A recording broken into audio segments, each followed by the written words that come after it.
Ahí está, Fabio. Hola, ¿qué tal? ¿Cómo te va? Muy bien. Estoy esperando a Ignacio y no lo encuentro. Ahí está, ahí se acaba de unir.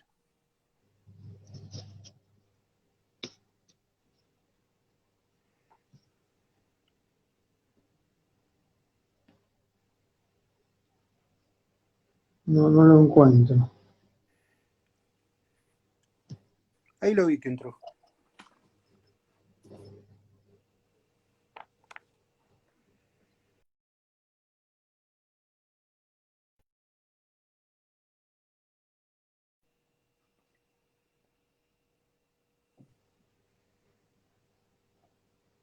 Ahí está.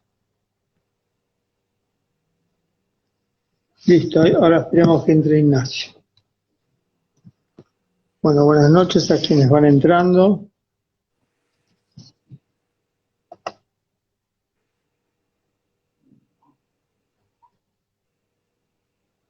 Buenas noches. Ahí está Luz. ¿Estás, Ignacio? Acá estoy, dice Ignacio. A ver, lo invito de nuevo.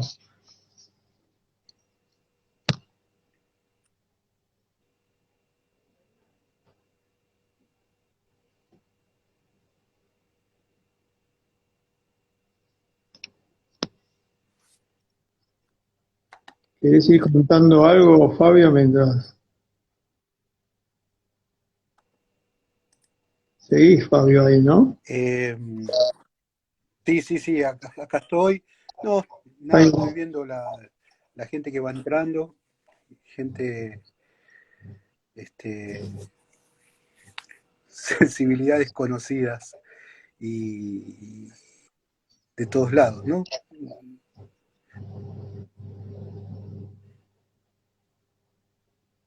yo sigo Ah, dice buscando que la no le llega la Ignacio. invitación a Ignacio.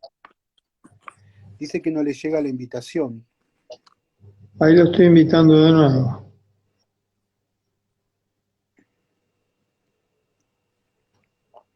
Viste que hay personas que son difíciles de aceptar las invitaciones, ¿te diste cuenta? Dice que está invitado, Ignacio.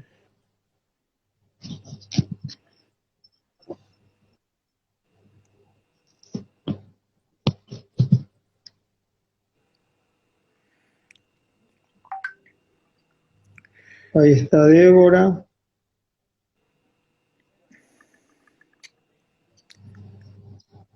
Hay Otra, alguien que mandó una solicitud para entrar al video. Eh, otra, Nacho, que puedes hacer es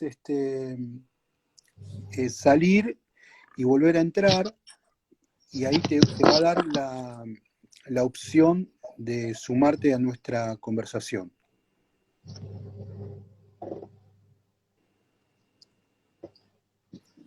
Ahí nos está contestando, Marce. Yo lo sigo buscando a ver qué pasa.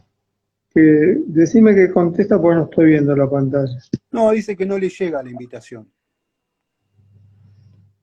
Salí, Bill, dice. A ver, Bueno, ahora, bueno, está bien, es parte del naufragio esto, ¿no? Supongo.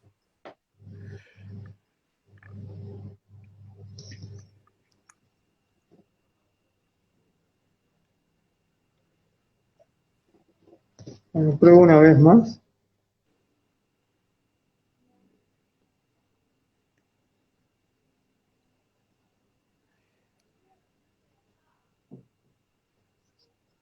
Figura que está invitado, ¿vi? Porque cuando Claro, porque dice que salió y entró 3 veces. Puede ser que cuando nosotros lo invitamos, él se va y cuando vuelve ya está invitado. Pero sí, estás en el lugar correcto. Pregunta si está en el lugar correcto. Sí, claro, es acá.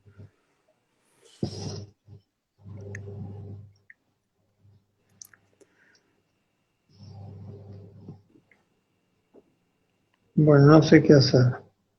Y bueno, empecemos. Que en todo caso, salga y vuelva a entrar y él mismo nos pida la incorporación al vivo. Bueno, vamos a hacer así, Fabio, mientras que yo trato de ingresarlo a Ignacio, ¿por qué no contás un poco de y quiénes participan? De ¿Sabés hecho, qué? el que se está haciendo famoso por su participación es Ignacio. ¿Sabés que se cortó recién lo que me estabas proponiendo? ¿Qué decías? Que bueno, que mientras que ahora lo volví a invitar a Ignacio, lo encontré disponible de nuevo y decía que el que se está volviendo famoso con su participación es Ignacio. Sí, sí, hay una expectativa enorme. No, decía que vayas contando de qué va la conversación de hoy. Bueno, sí, sí. Pensamos muchas cosas, ¿no? No solo con Ignacio, sino también con Luciana, con Luz, con Federico. Y empezamos a pensar en la idea del naufragio, propusimos el nombre de Elogio del naufragio, un poco jugando con los textos que están en Adinata sobre el naufragio que vos estás escribiendo, la forma de pensar, estos momentos que nos atraviesan institucionalmente, socialmente. Una idea fuerte que surgió es la idea, por lo menos para mí, que es un tema que vengo pensando, es el tema de perderse, ¿no? La idea de perderse. Inclusive pensamos también en cómo se pueden agotar definiciones, que lo mejor que nos puede pasar es agotar definiciones, como esta cosa de lo inconcluso, que más que cerrar ideas, a mí me llamaba la atención que CISEC, por ejemplo, el año pasado, en octubre, sacó un libro que se llamaba Pandemia, ¿no? Ahí estamos. Ahí está Ignacio. Bienvenido. Costó. Uy, terrible. Para la gente que nos están preguntando por qué no nos ven, es porque nosotros tapamos la cámara. Mucha gente pregunta por qué no se ven nuestros rostros. Quiero que me ven así. Pero hacemos como una pequeña instalación, no sé cómo llamarlo, ayúdame Marcelo, pero como una pequeña... No, esto surgió el año pasado por la incomodidad de tener que hacer un vivo en Instagram y al mismo tiempo el deseo de sostener este espacio que se llama Conversaciones después de clase y hacerle como una trampa al Instagram, ¿no? Que es el lugar del espectáculo, de la imagen, de la exacerbación de la imagen, podríamos decir de la imagen misma, y entonces en ese más allá de la imagen, hacer el vivo sin imagen. Es una travesura, no nada más que eso, y al mismo tiempo una comodidad, porque suele ser incómodo estar viéndose hablar, ¿no? Es como hablar ante un espejo y también evitar eso. Con el tiempo para mí se volvió cómodo, para mucha de la gente que asiste a estos vivos también, así que una rebelión en el imperio de la imagen, sí, una pequeña rebelión, digamos, ahí está escribiendo Sol, una pequeña rebelión, una humilde rebelión, no, humilde no, una pequeña, ¿no? No una rebelión ostentosa, ¿no? No estamos haciendo la revolución en Instagram, una mezcla de rebelión y comodidad. No, yo no te puedo apagar la imagen, no, simplemente Simplemente ponerle algo encima y listo. Ya está, ya lo resolví. Bueno, Fabio, estabas hablando de la idea de perderse, o te perdiste. Estaba hablando de la idea de perderse, estaba hablando de la idea de agotar definiciones, en el sentido de qué queda después de nombrar las cosas, qué queda después de arribar a una idea. Viste que la conclusión nos tranquiliza. De hecho, bueno, el capitalismo está hecho para tranquilizarnos, ¿viste? Es como ir al cine a ver una... Yo siempre digo que Darín es ¿cómo es? Un algoritmo, ¿no? Que ir a ver una película de Darín es ir como si fueras con un guardaespaldas que te cuida, que sabe que no te va a pasar nada. En cambio hay libros, hay otras películas que te inquietan, y tal vez muchos de nosotros pensamos que en esa inquietud está la oportunidad para pensar. Entonces, no acabar, agotar una definición, agotar un pensamiento, es entrar en una zona de incertidumbre, en una zona a veces de soledad, y que entonces pensarnos desde ese lugar era incómodo, pero a la vez mucho más potente, ¿no? Que quedarnos tranquilos con una definición. Bueno, entre otras cosas hablamos todo eso. Y bueno, y después el devenir de lo que vaya surgiendo hablando entre nosotros, ¿no? Pero nos gustaba, el naufragio tiene que ver también con esta cosa de dejarse llevar, con esta cosa de tampoco saber a dónde ir, ¿no? Porque, qué sé yo, los de Hansel y Gretel, si bien evitaron perderse, sabían a dónde iban. Y bueno, nada, como intro tiro esto. Después me gustaría desarrollar un poco la idea de perderse, de qué significa perderse, no solo a nivel territorial, sino también a nivel interno. A mí me recordaba, Fabio,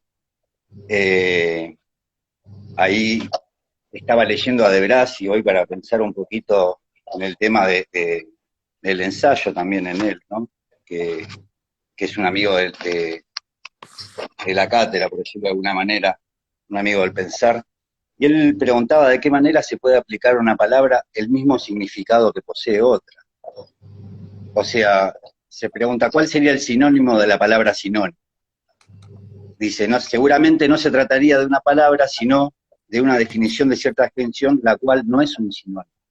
Y después trabaja el término de equivalencia. Sí, y ahí lo plantea más que como una cosa por otra, como un viaje, ¿sí? Como un transcurrir. Por ahí la idea del naufragio nos viene bastante cercana, ¿no? A la idea de viaje, ¿sí? Y él lo plantea en tanto y en cuanto a su escritura en este texto precioso, ¿sí? Dice, los asuntos estos van a mostrar el tipo de viaje y el modo de viajar con los que caracterizo a los ensayos, solo existen viajando.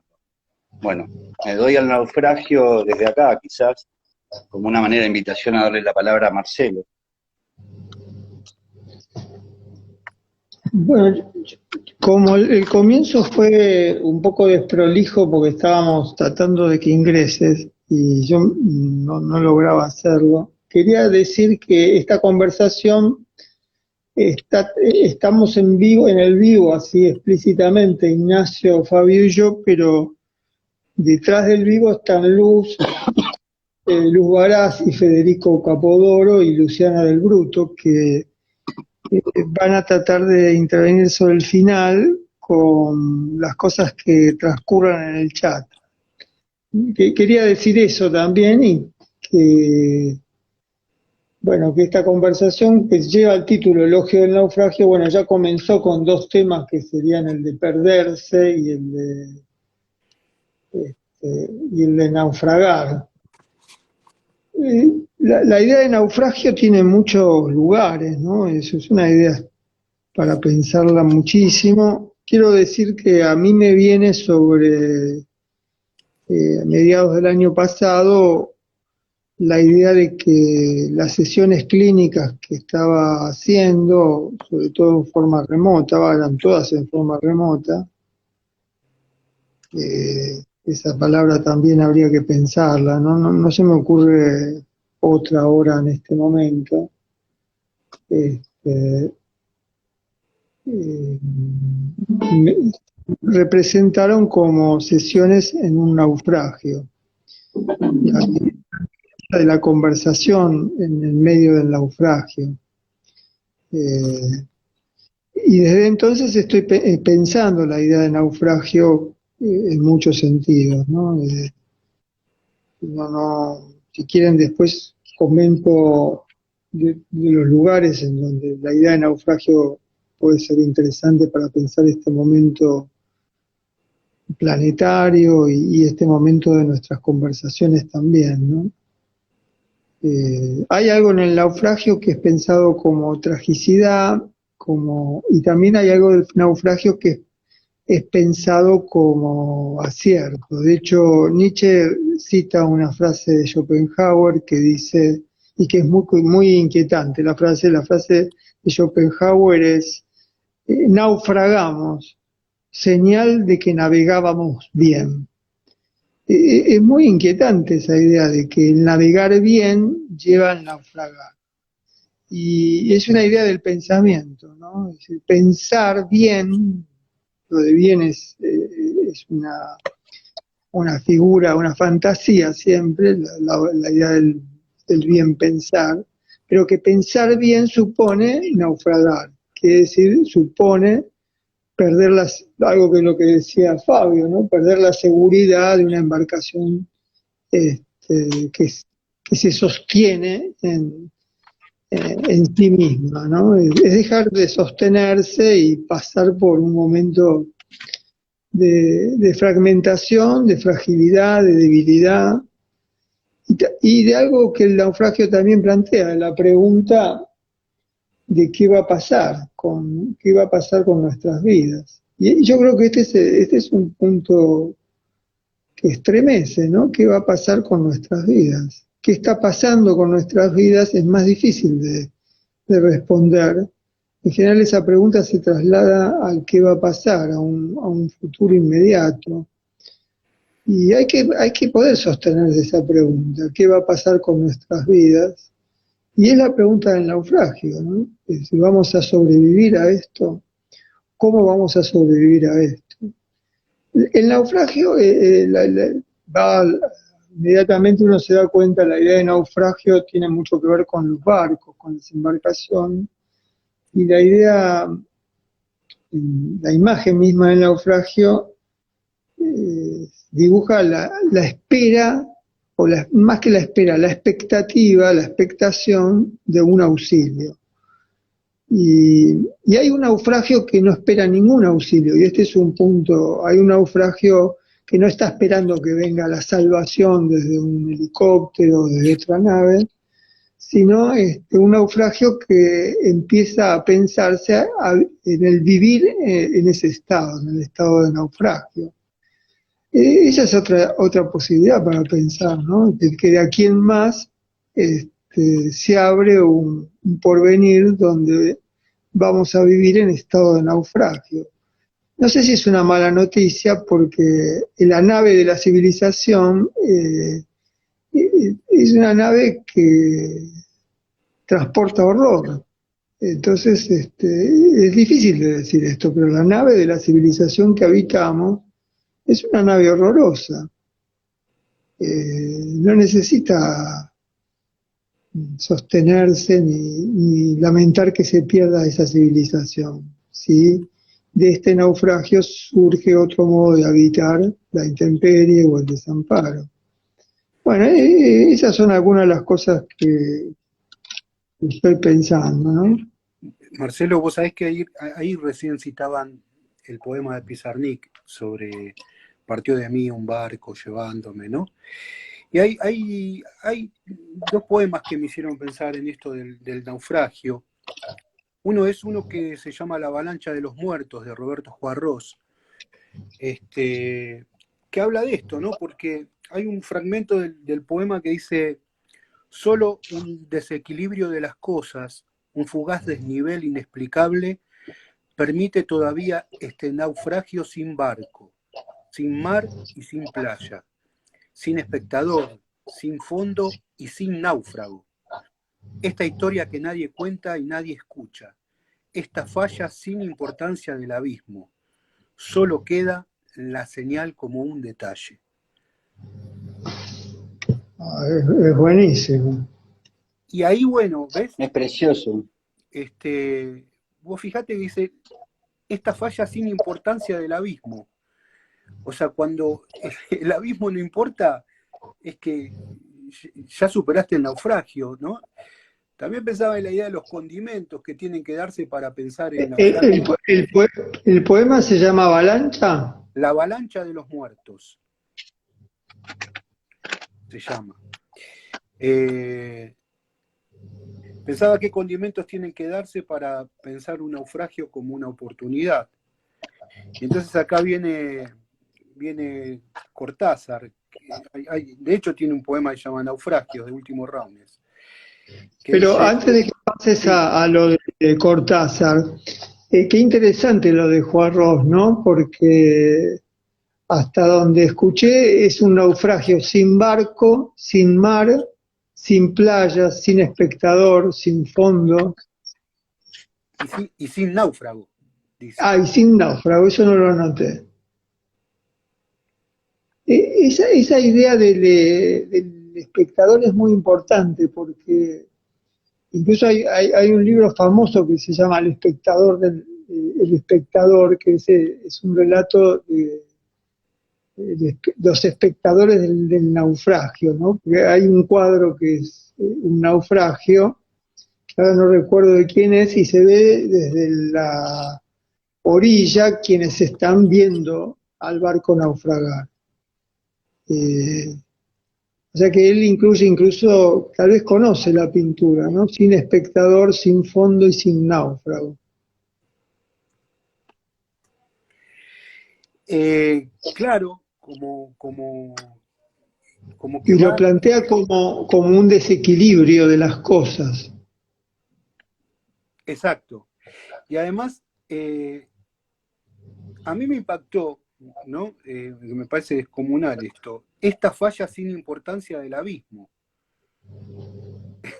Es decir, un abismo sin problemas sería, ¿no? Y además la idea de la señal como un detalle, como que lo que viene después del naufragio es un detalle, porque no importa a dónde nos lleve el naufragio, el tema es esa tensión justamente de lo desconocido, esa tensión es como la puerta que da a la oscuridad, ¿no? De alguna manera. Bueno, eso me pareció buenísimo, ¿no? Como viste que a veces la poesía te hace sentir acompañado. La de Cortázar es más, hay una frase en el poema que dice, y recomienzan los naufragios, la lenta natación hacia las playas, el sueño boca abajo entre medusas muertas y cristales de sal, donde arde el mundo. Y la idea de arder también me impactó a mí, ¿no? Comienza el naufragio, una lenta natación hacia las playas, un sueño boca abajo entre medusas muertas y cristales de sal, donde arde el mundo. Es lo que vos decías recién en relación a de dónde parte el naufragio, no a dónde llega, ¿no? Es decir, uno supone que va a estar mejor de donde partió, y eso no es ninguna garantía. Entonces, el mundo arde, ¿no? Y yo creo que ese extraño parentesco que tiene el agua y el fuego, ¿no? Vos hablás del agua en uno de los textos, creo que en el 2 o el 3, en los textos del naufragio, el agua que tiene su potencia, y acá pienso en el fuego también como esa cosa que arde pero por dentro y que nos hace soportar el naufragio de otra manera. Bueno, en fin, me pareció como hablaba Nacho, ¿no? Lo de Brasi, digo, en la poesía también está un poco un soporte, ¿no? Para pensar. Estoy A viendo mí se me ocurren dos cosas. muchos comentarios en Perdón. el chat. No, solo quería comentar eso, que estoy viendo muchos comentarios en el chat, distintas citas. Y Sufro de sí, no verlas yo porque estoy con el teléfono dado vuelta. Es como ver rostros hablando en la ventana que no puedo saber qué dicen, pero sonríen, supongo. yo no recuerdo, por ahí lo podemos ir buscando, Mariano Tejo Arroyo recordó un poema de Rimbaud que se llama El barco ebrio, creo. Sí, Este, que creo que está relatado en primera persona como si hablara el barco. Y la idea de ebriedad del barco, ¿no? Es muy preciosa. Siempre recuerdo esa idea como preciosa por el movimiento de un barco en el agua, ¿no? Esa ebriedad. Bueno, y hay otras citas que no llegué a registrar, pero seguí vos, Ignacio, que estabas por decir algo. Sí, a mí lo que se me ocurría que podríamos conversar un poco, como está Alejandra Pizarnik, maestra de psicoanálisis, y ahí hay un intento de sostenerla como la primera analizante. Por ahí esa posición, ¿no? Que hace de ese borramiento del yo, ella en su viaje, y con toda la relación que tiene de perderse, ¿no? No sé, se me ocurría que era una asociación válida para ahondar un poquito desde ahí, ya que la nombraron y estaba la barca que huye de aquí. Nada, me parecía interesante también mencionar, ¿no? Que es un libro que vos publicaste que se llama Alejandra Pizarnik, maestra de psicoanálisis, y que nos puede permitir pensar algunas cosas de estos viajes, ¿no? Desde el psicoanálisis o desde la clínica. Sí, el poema que se mencionó al principio, partió de mí un barco llevándome, es un texto que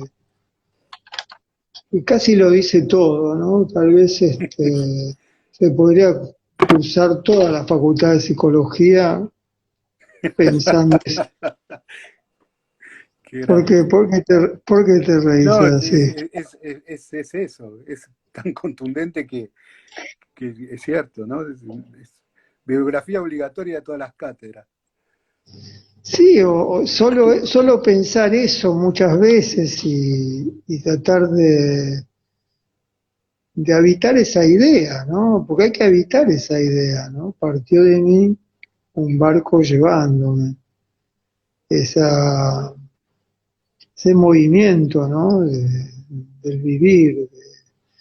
Y tiene relación con el desprendimiento, tiene relación con todo, tiene relación con el perderse, con el naufragar, y con el partir, la vida como una partida, ¿no? En todos los sentidos, en el sentido beckettiano, de la partida de final de juego, el partir, ¿no? Partirse, el despedirse, ese estado de despedida constante que supone la vida. Bueno, podemos hablar horas de eso y estaría bien y sería muy grato y al mismo tiempo muy desgarrador ese pequeño, son dos versos, son dos líneas. Este, en relación a lo que decís, Ignacio, a mí me pareció hace unos años que justamente había que pensarla a Alejandra Pizarnik como una maestra, primero porque fue una de las primeras analizantes en castellano, pero no porque fue la primera que se analizó, sino porque es la primera de dar testimonio en un diario de su análisis. Es una escritora que habla de su análisis con dos analistas muy queribles de la historia del psicoanálisis en la Argentina,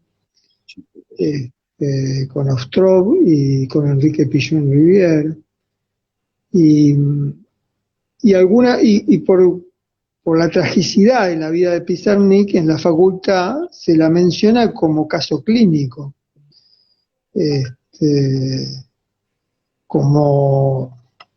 también se menciona a Joyce como caso clínico, haciendo una mala lectura de un seminario de Lacan.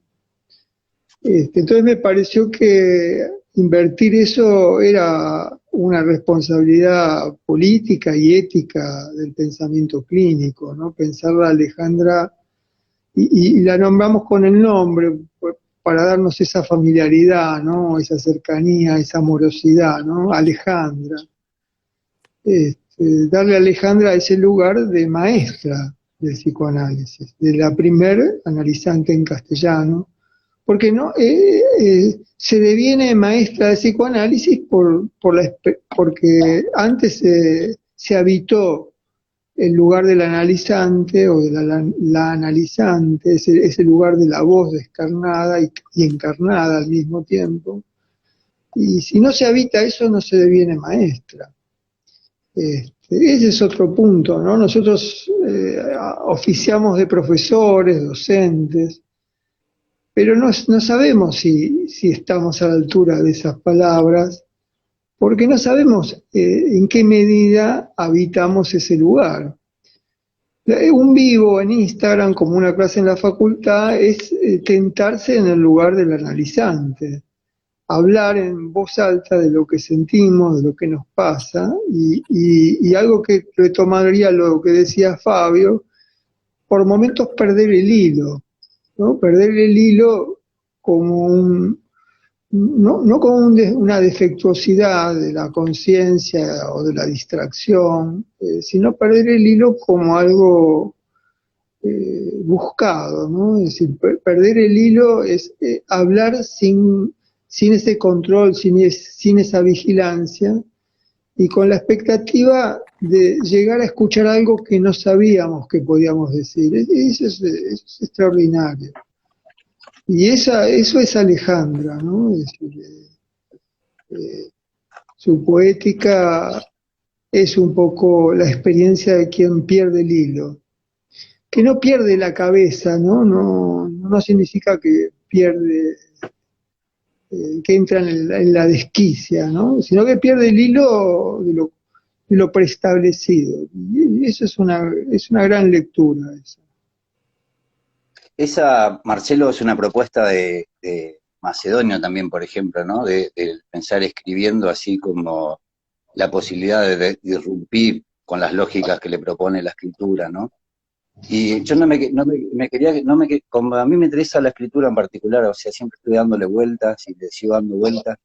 El verso dice: explicar con palabras de este mundo que partió de mí un barco llevando.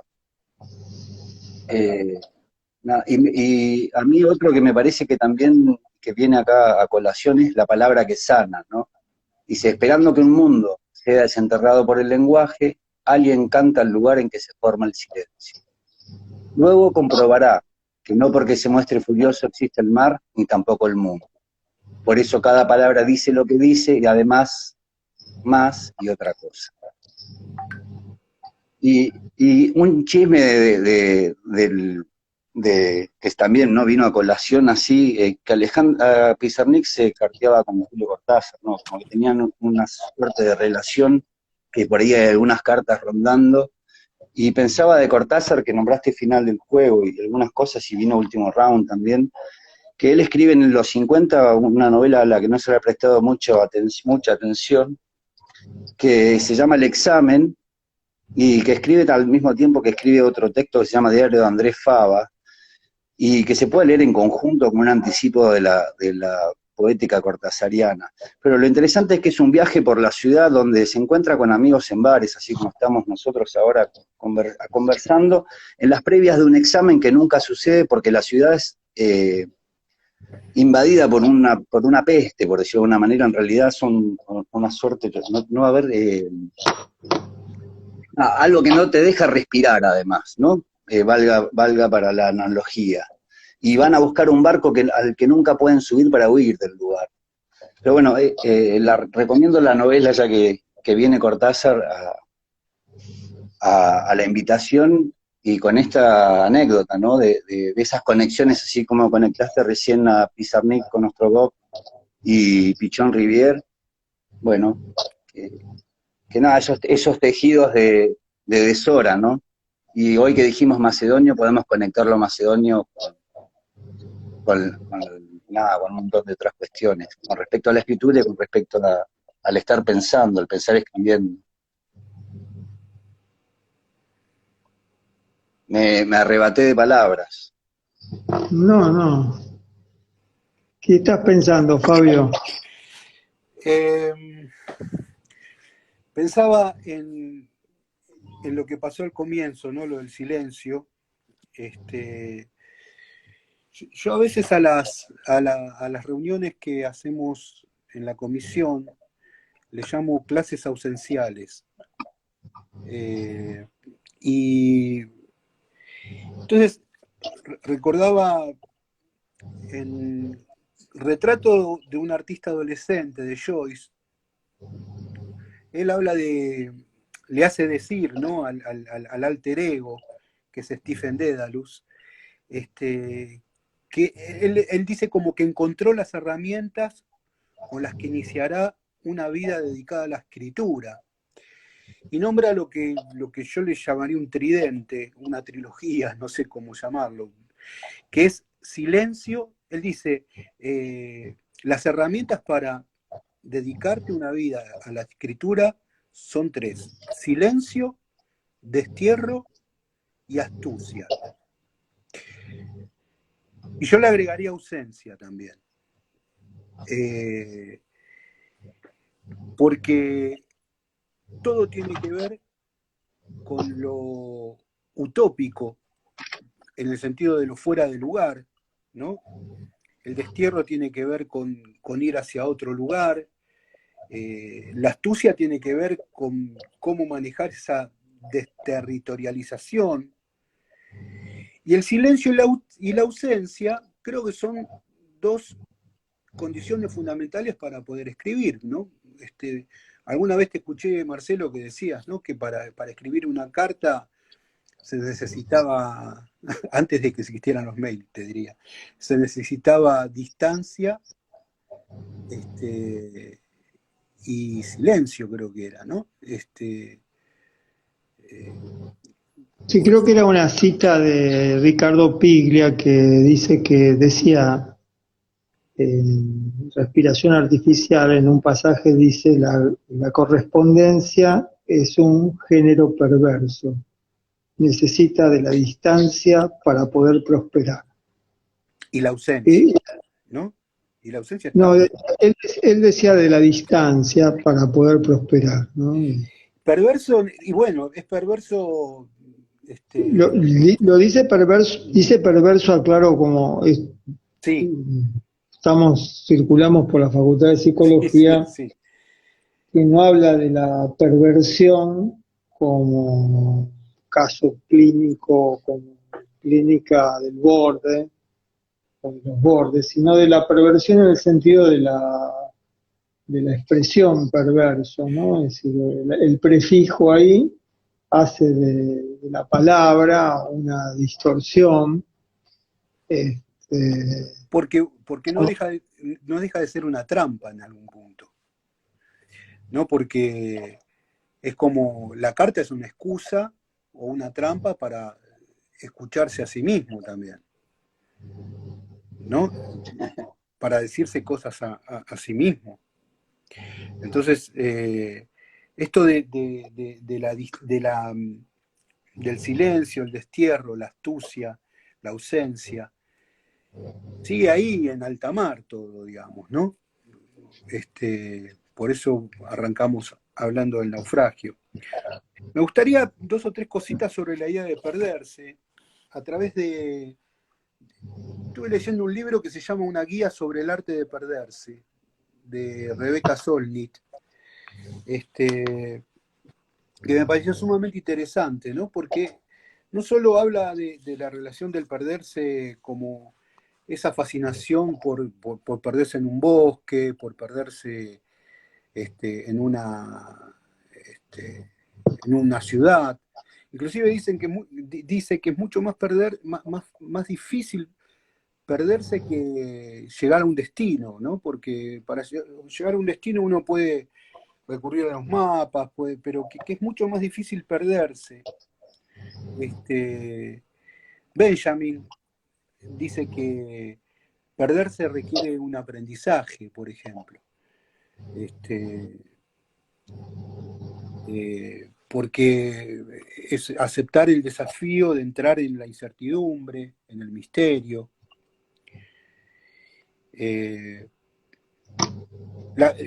Perderse para encontrarse a sí mismo hace falta perderse también, ¿no? Como vencerle el miedo al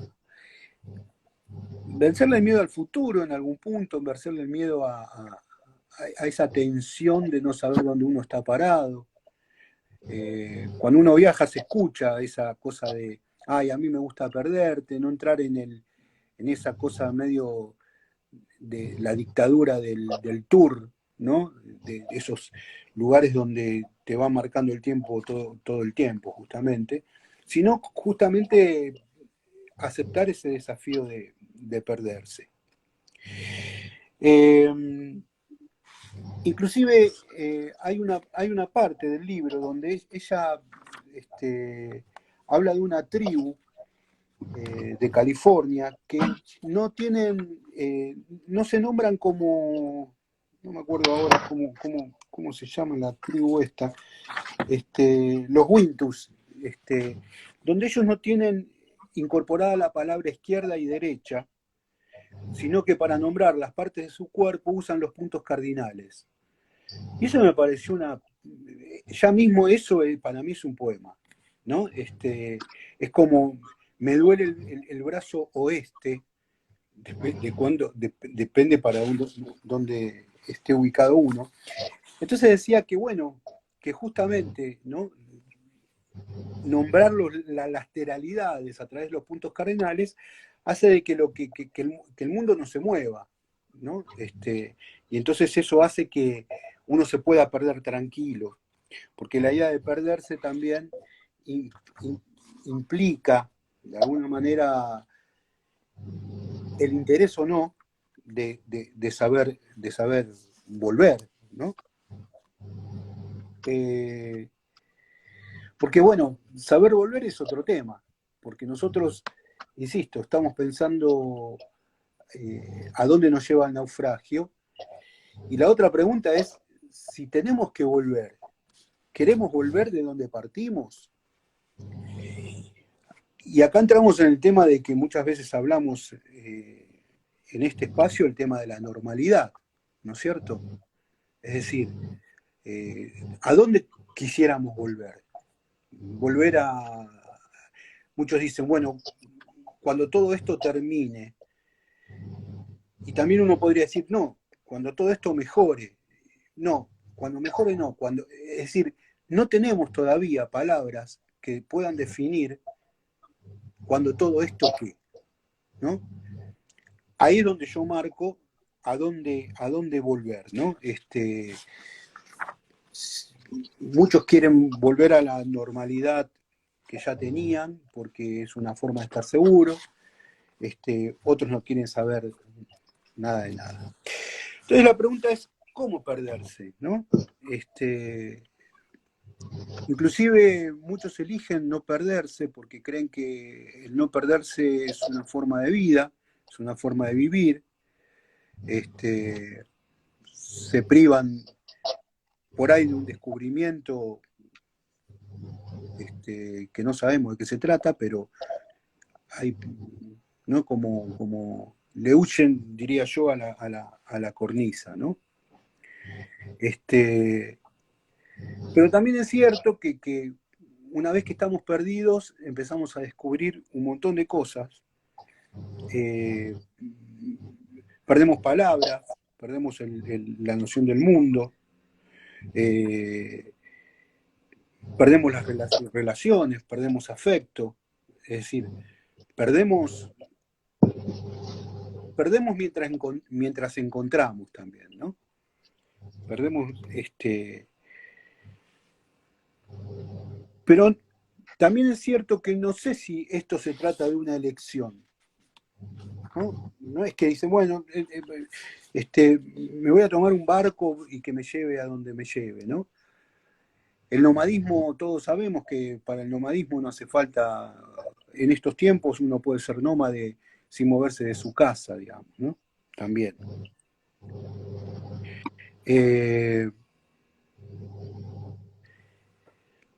Después otra cosa, pensaba que perder algo no es lo mismo que perderse a sí mismo, ¿no? Perder un objeto, uno pierde una virome y lo que desaparece es el objeto que se pierde, mientras perderse uno, el que desaparece es uno. Y es esta idea del vagando, ¿no? De estar vagando. Porque el vagando también tiene que ver con el deambular, ¿no? Entonces pensaban en el deambular de esa sensibilidad que se busca a sí mismo permanentemente, que tiene Sí, ahí hay como insiste en lo que decís, la idea del sí mismo. A mí me gustaría decir bueno, que esa es una diferencia que tenemos, ¿no? Que para mí ha sido muy importante en todos estos años trabajar contra la idea de sí mismo. Yo sé que es antipático eso, pero digamos, porque esa idea de buscarse, encontrar a sí mismo o perderse en sí mismo, y esa idea de encontrar el sí mismo, están muy arraigadas, ¿no? Yo al principio pensé que el perderse del que estabas hablando tiene relación con el desconocerse. Muchas veces en estos años hemos dicho en las clases, en las conversaciones, que lo que más valorábamos de lo que aportó el psicoanálisis al siglo XX fue esa idea de que nos analizábamos no tanto para conocernos, sino para desconocernos. Y en ese sentido, el análisis como un desaprendizaje de la idea de sí mismo y de todas las formas identificatorias que rondan la idea del sí mismo como inmovilidad identitaria, ¿no? En ese sentido, la idea de sí mismo me parece bueno, que traza grandes diferencias, ¿no? En cómo pensar la vida. La idea volviendo a Alejandra Pizarnik, me parece que yo encuentro muchas veces ese desprenderse de la idea de sí. La misma poesía que se está repitiendo en esta conversación, de partió de mí un barco llevándome, es decir, plantea esa partida, es la partida de la ilusión de sí mismo. Hay que decir que el sí mismo es una ilusión sin la cual no podemos vivir, pero que es la ilusión que nos hace sufrir en la vida. Es la ilusión que nos hace sufrir en la vida. Es una ilusión que sostiene y al mismo tiempo, como todas las ilusiones que sostienen, atrapan, cautivan, aprisionan. En ese sentido, el perderse tendría que también animarse a perder la ilusión del sí mismo, ¿no? Ese es el gran punto. El sí mismo, como vos decías, Fabio, al principio, el capitalismo está hecho para tranquilizar, aunque alguien en el chat dijo que fracasa en tranquilizar, afortunadamente. Y en ese estar hecho para tranquilizar, tranquiliza con la idea de que cada cual va a encontrar finalmente el sí mismo, ¿no? Es decir, esa idea de la unidad, de la mismidad. Bueno, es un punto precioso para la discusión contemporánea y que, por supuesto, atraviesa las discusiones que hay entre nos, ¿no? En esta cátedra, Sí. en estas conversaciones. Bueno, pero quería plantear que ahí hay un punto de discusión, ¿no? A mí se me ocurre en tanto imprevisto, ¿sí? O como acontecer. Sí, la idea que esa ilusión de un ser la transporta la idea de sujeto ya, ¿no? Entonces ahí hay como una gran dificultad, sobre todo desde el lugar donde estamos enunciando y en la cátedra, digamos, en la facultad, y nada, y por ahí vos cuando el otro día andarse a la clase lo explicaste, digamos, estamos acá para hacer otro recorrido en todo caso. Y a mí en ese otro recorrido me gustaría pensar un poco esa suerte de algo que vos llamás ensayo clínico ficcional, ¿sí? Como unas ideas que flotan tras el naufragio, ¿sí? Piezas dispersas, decís textualmente así, de culturas que llegan a una orilla tras el hundimiento de la embarcación, restos que sobreviven al programa de la ilustración universitaria. Me parece muy potente eso para pensar cómo leerte, porque una de las grandes incertidumbres, por decirlo, o por lo menos a muchos de nosotros nos sucede cuando estamos en las clases con las personas que van acercándose o con las sensibilidades que se arropan, es cómo leer, ¿sí? Estos ensayos clínicos ficcionales, ¿no? Miren cómo cambio un poco derivo un poco, ¿no? Desvío un poco. Y no, podemos entrar por muchos lados, pero me parece que como estuve en silencio, por ahí justamente pensar lo fragmentario como ese lugar de un silencio que en realidad condensa sentidos, que esos puntos y aparte, que parece que no conectan, pero están conectando y de voces que uno junta, ¿no? Tras el naufragio, o en ese naufragio quizás, no tras. Digo, hay una potencia ahí del naufragar en el ensayo, en la forma de escribir, en la forma que no se puede percibir en el momento del naufragio, pero que hay que ver de qué manera, para mí, puede darle la lógica del amparo, ¿no? Porque tampoco estar perdido por el perdido mismo, nada, es como desesperante un poco, ¿no? Es por eso que volvemos a la ilusión del ser o ficcionalizamos por ahí vidas. Yo tengo una pregunta para hacer en voz alta a partir de una confesión, que ayer a la noche yo soñé con esto, ¿no? Con que estábamos en un bar hablando sobre de qué íbamos a hablar, y en un momento, Marcelo, vos decís, bueno, en definitiva, lo más importante es el roce, ¿no? Entonces yo te digo, claro, pasar del goce al roce, te dije, ¿viste? Entonces ahí apareció la palabra cuerpo. Una palabra que está muy presente en nuestra vida cotidiana y en esta cosa de la suavidad de las pieles que a veces no se pueden encontrar, los abrazos a la distancia, los desencuentros implantados. Y entonces, a partir de ese sueño pensaba, y lo planteo acá para que pensemos, la idea de cuerpo también, ¿no? Porque cómo juega el cuerpo en estos días, cómo juega el cuerpo en la salud social, en la salud mental, en la universidad, ¿no? El cuerpo que naufraga. En un momento del poema de Juarros decía, bueno, un naufragio sin náufrago, ¿no? Es decir, un naufragio sin cuerpo. Entonces, quería abrir, ¿no? Si, ¿qué piensan del cuerpo? ¿Dónde está el cuerpo en estos días? Primero nos tendrías que decir, como se trata de un sueño, qué asociás con ese sueño, porque Uy, me olvidé. y como el sueño se analiza fragmentariamente, Sí. ¿no? Y el sueño lo analiza el soñante, uno podría empezar a preguntarte por los fragmentos de ese sueño, ¿no?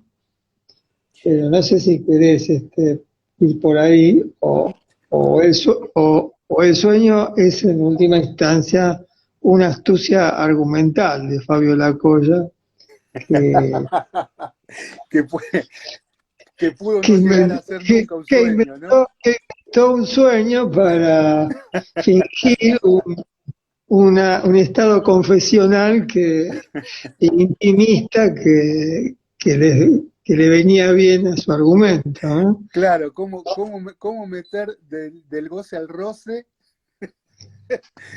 sin parecer opulente. Me descubriste, Marcelo. No, pero es muy lindo esto que está pasando porque la conversación es un juego de astucias también, ¿no? De astucias y de sorpresas. Y también de roces en el sentido de, de lugares de disputa o de tensión, ¿no? Ese vaivén entre la tensión y la risa, que es lo que nos pasó recién, es una gran fiesta de la conversación, ¿no? Hay en la conversación momentos de caída también, ¿no? Decae, se dice decae la conversación, y hay momentos celebratorios, apasionados, ¿no? No, se pierde, ¿no? Por seguir con la idea de uno se pierde en la conversación, se pierde en la discusión. Este, y esa idea de decir, hablar de más, que puede ser uno de los temas de la precaución conversatoria, ¿no? No decir algo de lo que uno se arrepiente, o el hablar de más, también puede ser una búsqueda, ¿no? Una expectativa, de decir más de lo que uno suponía que podía decir. Eso puede lastimar, pero al mismo tiempo puede ir en otra dirección, puede sumar. Nunca se sabe, ¿no? El estado conversacional es un riesgo. Ese riesgo está más amparado cuando conversamos en el bar, cuando conversamos después de la clase, está amparado por la cercanía, los guiños, las complicidades. Eh, Bueno, yo creo que tiene que ver un poco con eso, ¿no? Porque yo pensaba eh, que muchos de nosotros tenemos tuvimos relación y tenemos relación durante todo este año y sin embargo no nos vimos, ¿no? Y esto en algún punto, más allá de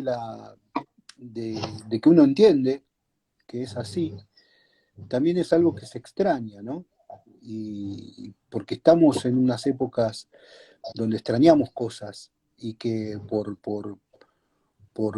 comprensión, por empatía o por qué, no sé qué, a veces se nos escapa este, esa latencia del extrañar, digamos, ¿no?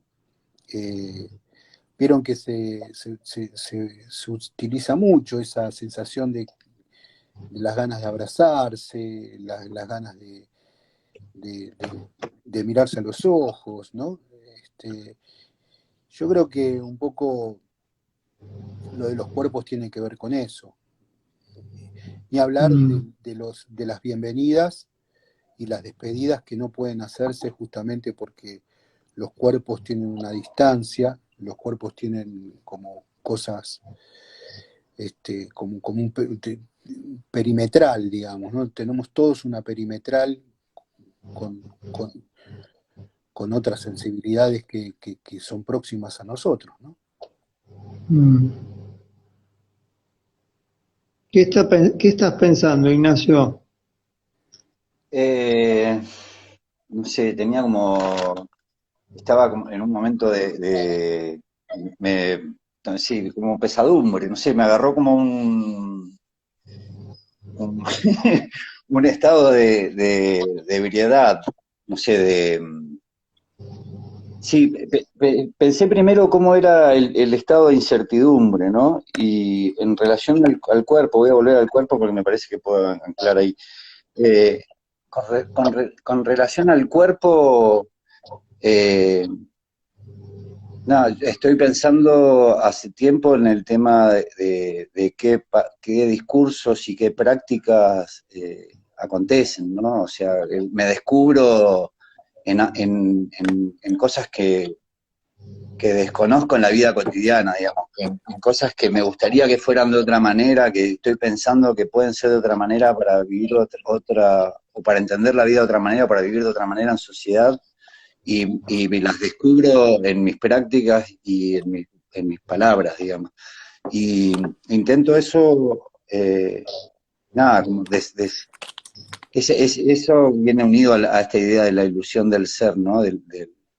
Esa corporeidad también me materializa ahí y me lleva a esa idea de interior y todo eso que es la que estoy tratando de desprender, ¿no? De entender en la medida en que lo estoy sosteniendo la academia, ¿no? En un curso, digamos.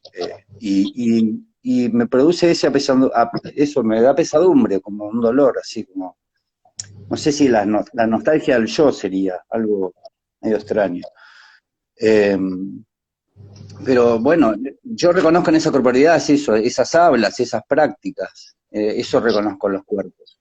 Eso ahora podría pensarse vos lo ponés en algún planteo por ahí cerca, en esa normalidad que se extraña, y cuál es la normalidad que se extraña, o cómo el sistema, o cómo este capitalismo que dicen que recién hacían alusión de que no lo logra, eh, reconvierte esa aflicción o esos dolores en situaciones de alguna seguridad, por ejemplo, bueno, nada, que los chicos están yendo a la escuela, entonces van a ser mejores, van a estudiar, no sé, ese tipo de cosas.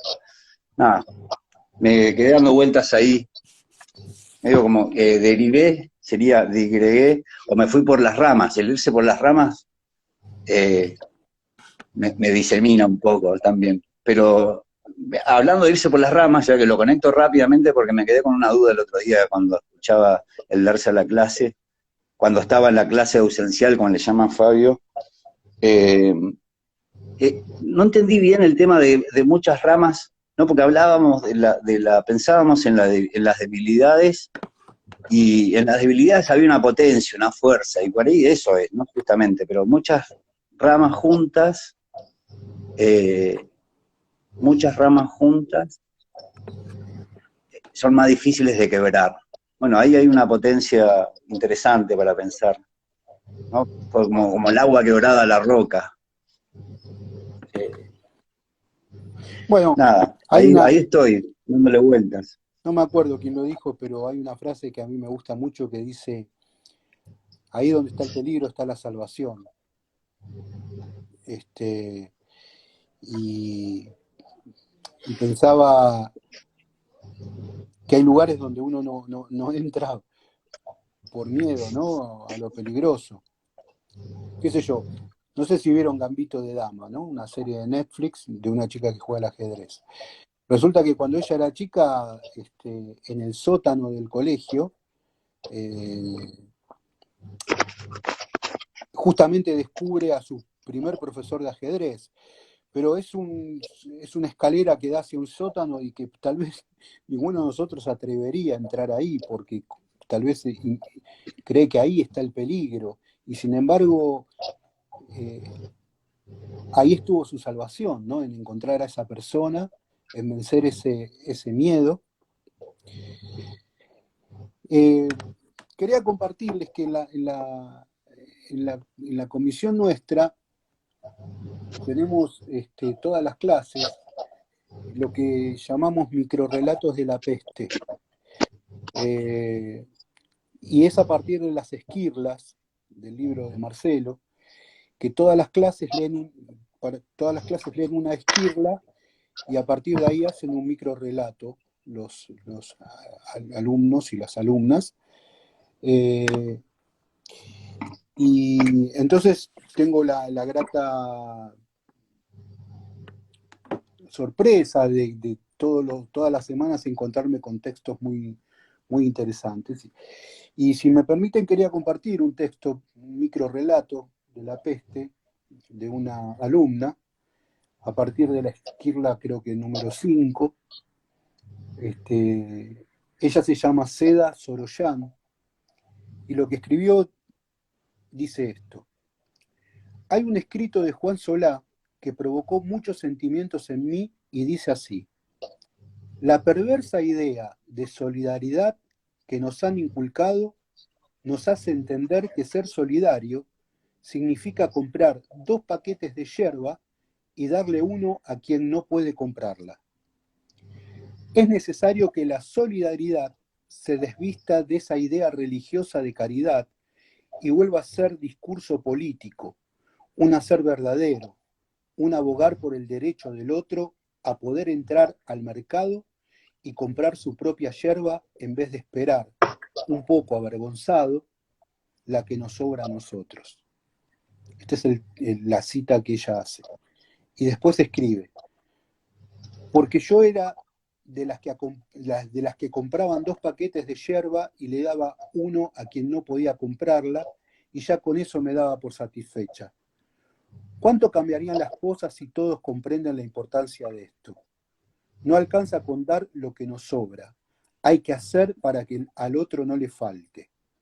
Me pregunto si todos los que esta semana salieron a manifestarse y cacerolear para que no cierren las escuelas, también lo hicieron con anterioridad para pedir mejoras en la educación, para exigir que arreglen las escuelas o le suban el sueldo a los docentes.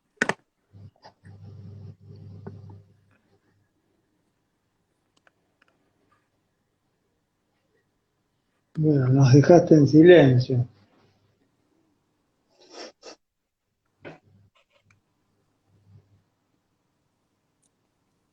¿Quién es Juan Solá, Fabio? Juan Solá es un escritor, un gran amigo mío, además, que escribe muchísimo sobre la marginalidad, sobre...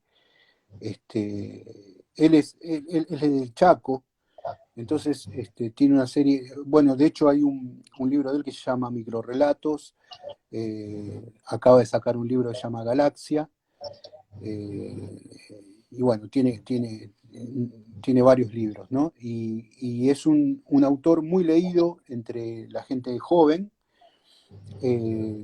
donde cuenta historias que tienen que ver con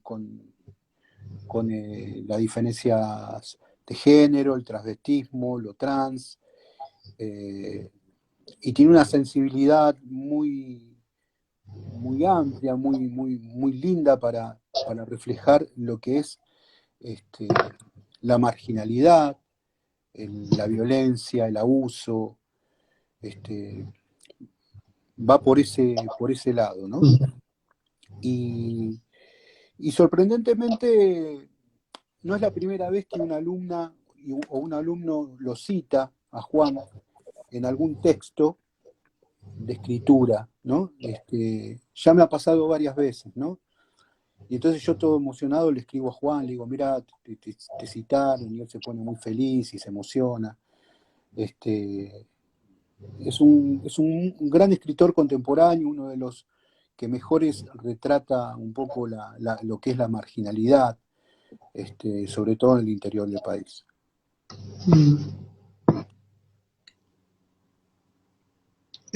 Una digresión, son menos 20. Efectivamente el Instagram ya no se corta como antes a la hora, así que por eso estamos siguiendo. pero habría que darle lugar a la entrada de lo que están preparando Luz, Fede y Luciana, ¿no? No sé Sí, si... yo me había ofrecido para participar desde el WhatsApp con alguna lectura de ello, pero como tengo el teléfono dado vuelta, si no me van a ver la cara mirando los WhatsApp. Así que preferiría que alguno de ustedes los pueda mirar. Te toca entonces, Fabio. Bueno, Sí, Y mientras, todavía no me llegó nada. Acá lo estoy chequeando. sí, a mí me interesaba igual antes de que lleguemos a la proximidad de la partida, del brindis, el brindis ante la despedida, eh, pensar en esta proximidad de lo lejano que permite el estar en común, así, ¿no? Pensar en común, si se puede decir. Eh, sí, de algo que no se une, que vive desunido en lo fragmentario, pero que hay que recorre algún tipo de posibilidad de encontrarle sentidos en esos espacios intersticiales, ¿no? En esos lugares donde se conecta una voz con otra, donde los discursos se asocian, digamos, donde se ponen en común, donde las voces se comparten, digamos, se acompañan. Me parece que tiene una fuerza la conversación, el diálogo y la escritura también practicada en ese sentido, que no ha, que nada, que hay que darle ese lugar, ¿no? Pensando en la palabra que sana, en esa posibilidad, ¿no? De amparo de la escritura, digamos, que no quería dejar de decirlo de alguna manera. Y tampoco quería dejar de pensar un poco en el tema de las debilidades, Marcelo. Eh, yo me acordé del poema, inmediatamente del poema de Oliverio Girondo de Llorar a la lágrima viva, ¿no? Pero después pensaba la poesía como posibilidad de hacerle trampa al lenguaje, que siempre ocupa, no siempre, ¿no? Pero por lo menos de la escritura para acá, desde la imprenta para acá, ocupaba un lugar marginal, ¿no? O sea, desde que dejó de ser en el corro, por lo menos en el corro popular, o ¿no? Que no dejó de ser, porque digamos, el trovador, el coso, está la canción, hay un montón de vueltas, pero la poesía como ese discurso de debilidades, ¿no? Que disputa con la filosofía, con otros discursos, la literatura en realidad, pero la poesía en particular, que disputa el sentido de la vida, ¿no? El modo de estar en la vida, de verlo, de vivirlo. Nada, y no quería dejar de por lo menos decirlo para poder pensarlo, ¿no? De esa potencia, de ese género que el mercado no termina de asimilar, que no lo pueden conquistar, porque que es inconquistable. Como las vanguardias, ¿no? Como proponer otra mirada sobre la obra, no sé, todas esas vueltas que sí son inconquistables y que ahí el capitalismo al menos le cuesta más, o a cualquiera de las hablas le cuesta más participar de la conversación. No, eso, por ahí no quería perdérmelo, porque le di unas vueltas y estoy ahí pensando. Acá nos acá llegó te el mandan, texto. acá te mandan saludos desde Misiones, Nacho. Ah, qué linda tierra colorada, ahí estoy. Propongo ahí otro modo de estar en la vida con la naturaleza y cuidando lo que nos toca, como lo intento proponer acá, ¿no? También hay una vuelta ahí de que somos tierra y nada, tenemos que dar una vuelta a eso, a estos problemas que tenemos con el lugar donde estamos viviendo, que somos lo que estamos viviendo, digamos. Somos parte de ese cosmos. Digo, Misiones me conecta con eso así inmediatamente, y con un montón de poetas, y nada, con la magia, Llegó, con otro naufragio. llegó el texto, Gracias. Fabio. Sí, sí. Nos va a llevar 3 o 4 minutos leerlo. Cuando les parezca, lo leo. Sí, yo diría que lo hagamos ahora, ¿no? Así tenemos tiempo de comentar algo. Ok. Yo he leído el chat muy fragmentariamente y bueno, también con mucha curiosidad del trabajo que han hecho Lu, Fede y Luciana con el chat, ¿no? El texto dice esto. Hola, hola, buenas noches. No se ve nada. Se unió tanto tiempo. ¿Estás ahí? Sí, acá estoy. ¿Cómo saber si se está en el lugar correcto? Videollamame y te ayudo. Es una gran frase clínica. A veces cuesta llegar a la cita, aún así se está sosteniendo un espacio en la espera. Estos conversatorios son sin imágenes. Los conversatorios son sin imágenes. Quizás estos encuentros auspicien, aún en la incomodidad, una humilde rebelión en el imperio de la imagen. Pero a la vez, no hay manera de apagar la imagen. Apagar la imagen es una forma de perderse. Cuando disminuye la señal y las imágenes se ponen nebulosas, le decimos a un otro, te pierdo. ¿Estás ahí? ¿Estás ahí? Convocar amistades del pensamiento para viajar, naufragar en común. Un común naufragio, tragicidad y acierto a la vez. Construir una balsa y me iré a naufragar. Pensar, suponer naufragar, perder el rumbo, la dirección, no ir en la ruta esperada, perderse, pensamientos yéndose en naufragios, desviarse, un GPS desquiciado dejándonos fragilizados por las brújulas alocadas, y de golpe la señal como un detalle. Pienso que, estando perdidos, encontramos. En medio de la navegación nocturna llega la poesía. Decimos con Alejandra, partió de mí un barco llevándome. ¿Qué va a pasar con nuestras vidas? Es la pregunta del naufragio. ¿Vamos a sobrevivir en esto? ¿A esto? Vivir en estado de naufragio. Perder el hilo sin vigilancia, esperando que un mundo sea desterrado por el lenguaje. Alguien canta en el lugar en que se forma el silencio. Luego comprobará que no porque se muestre furioso existe el mar, ni tampoco el mundo. La invitación a lo desconocido, lo inesperado, podría ser ese estado de naufragio. Barco ebrio, escrito por Rimbaud, nos recuerda que el movimiento del barco marea, perdemos el equilibrio, y el balanceo nos hace sentir las fuerzas que aloja el estómago. Se lee en el poema. En fin, mucho he llorado. El alba es lastimosa, toda luna es atroz y todo sol amargo, áspero. El momento me hinchó de calmas ebrias, que mi quilla reviente, que me pierda en el mar.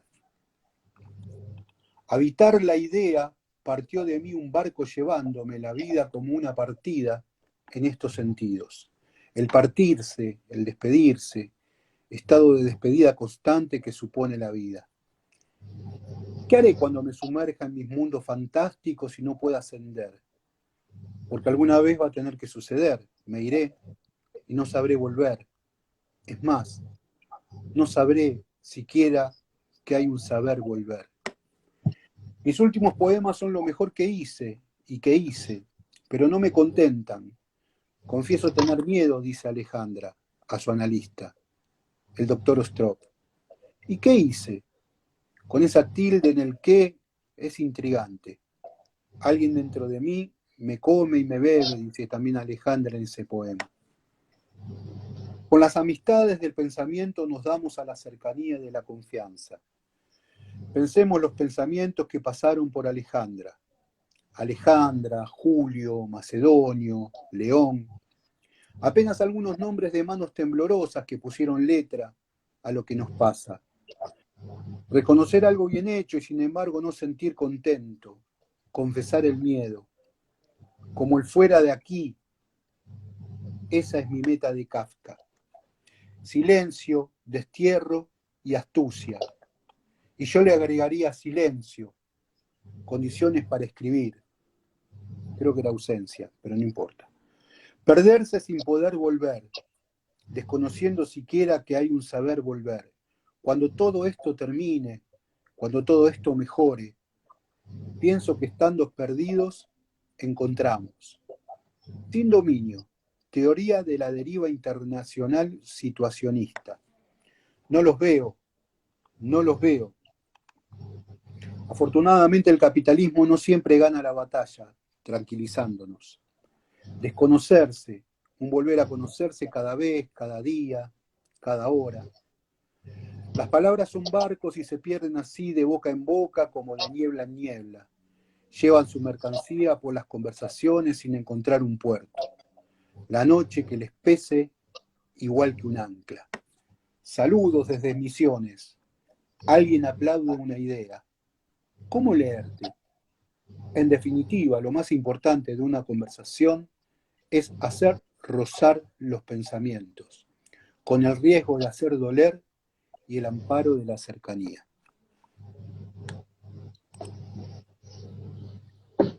Eso fue lo que pasó mientras hablamos. Recordemos que el texto fue escrito por Luz, Luciana y Fede, que forman parte de esta conversación, como del detrás de la conversación, pero al mismo tiempo acá alguien pone algo que yo suscribo, es hermoso lo que escribieron y con un registro escuchante, ¿no? De las cosas que nos pasaban mientras hablábamos y asistíamos a esto, y de todas las sensibilidades que estuvimos aquí, o todas, ¿cómo llamarlas? Todas las curiosidades que estuvieron presentes hoy aquí, ¿no? Porque están entremezclados el chat, nuestras intervenciones, nuestros silencios, ¿no? Ese tipo de crónica, ¿no? Que arma un decir impersonal, no individual, y al mismo tiempo un lugar en el que nos reconocemos o nos sentimos hablados. Yo me parece que estoy diciendo un montón de palabras para decir que me estremece escuchar una crónica como la de recién, y que si algo tiene relación con la vida en común, con el pensar en común, es la posibilidad de escuchar un hilado como el de recién. Yo diría hilado, ¿no? Entremezcla de una trama, tejido, o tal vez una telaraña, ¿no? Una conversación arácnida también, ¿no? Una conversación que teje una tela en un rincón, en la oscuridad de un rincón, como es la oscuridad de una conversación sin imagen. Y esa tela puede sostener, puede permitir el descanso y también puede ser un lugar de atrapamiento, ¿no? De cautiverio.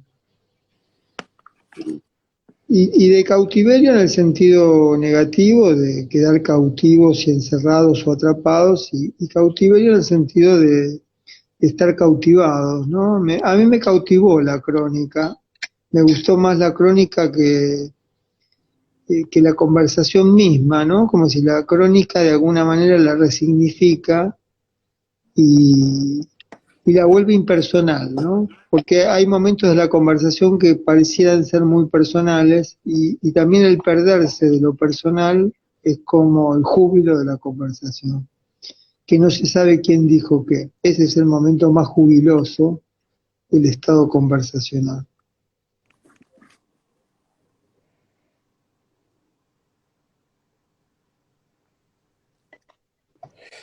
Y bueno, pero también está como pensado, ahora que lo escucho, como una gran instalación, no en el sentido del happening, sino como algo que se instala como si fuera un bastidor, que se instala como un dispositivo, que se instala como algo que de alguna manera son las maderitas de esa balsa que hablaban hace un rato, digamos, ¿no? Porque aún naufragando necesitamos algo que nos sostenga.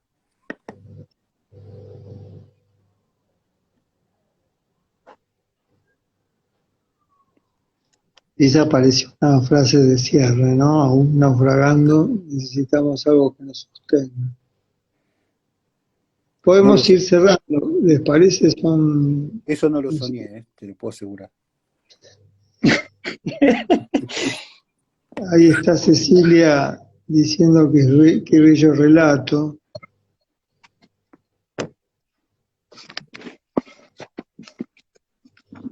Bueno, yo estoy más que agradecido, Marcelo, Fabio, de haberlos encontrado, de haber podido brindar con ustedes. Sí, por ahí, en esta forma de reivindicar el derecho al naufragio, ¿no? Y un poco también, eh, no sé, eh, eso, el derecho al naufragio, al débil naufragio, a la debilidad del naufragio que tiene la potencia de esa. Nada, más que agradecido del trabajo Luz, Lu y Fede que hicieron precioso y nada, agradecido. Agradecido de haberlos visto, de poder dar este abrazo, de poder Bueno, juntarnos después de clase, después de tanto tiempo. lo mismo, les mando Una semana es mucho tiempo. un cariño enorme para todos, gracias también, y, y ahí estamos, Bueno, presentes. bueno, un abrazo también, Fabio, Ignacio, Luz. Luz ahí está mandando un abrazo grande. Ahí no, alguien le está mandando un abrazo grande a Luz. Este, bueno, el agradecimiento es recíproco, si cabe la expresión recíproco, ¿no? Ahí Luz está mandando los abrazos. Saludos desde La Plata. Decía que el agradecimiento es recíproco, si cabe la palabra recíproco. eh, el momento de la gratitud tal vez es el momento más,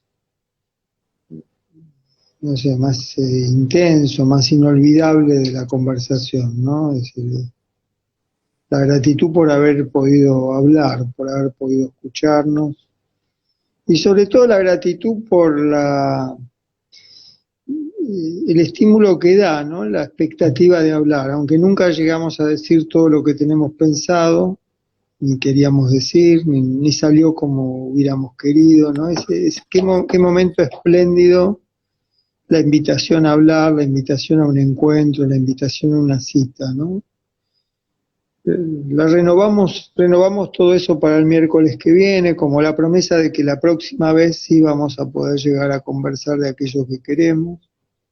Siempre una conversación es una hermosa promesa. Bueno, abrazo enorme y nos despedimos aquí. ¿Está bien? Buenas noches para todos. Chao, hasta luego.